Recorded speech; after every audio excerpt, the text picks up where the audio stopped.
Je suis Jean-Luc Souby, donc du château de Lisène à Trest. Donc la propriété familiale est tout autour de nous ici. Donc c'est une propriété qui fait 52 hectares de vignes, qui a été achetée par mon grand-père en 1938.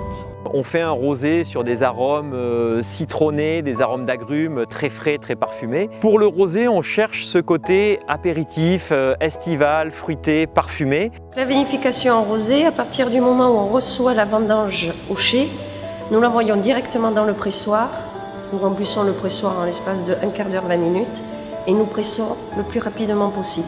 Nous protégeons la vendange avec du gaz carbonique pour protéger le raisin de l'oxydation et nous pressons le raisin le plus rapidement possible pour extraire le minimum de couleur. Si on veut faire un vin rosé avec une couleur très très légère, on va faire du pressurage direct. Et là, dans ce cas-là, on se rapproche de la vinification blanc.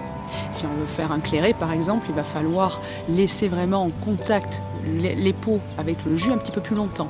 Le lendemain, nous faisons le débourbage, c'est-à-dire qu'on sort le jus clair de cette cuve de traitement au froid et nous envoyons ce jus dans une cuve où il va subir la fermentation alcoolique. Nous faisons un ensemencement de levure. La fermentation alcoolique va se déclencher en règle générale dans les 24 heures qui suivent. Et nous menons la fermentation alcoolique à une température aux alentours de 14, 16, voire jusqu'à 18 degrés. Le moment des vendanges est un moment particulier et là on a besoin d'être là, de surveiller d'heure en heure l'évolution de la maturité, le climat, tout un tas de paramètres. C'est l'aboutissement de toute une année de travail.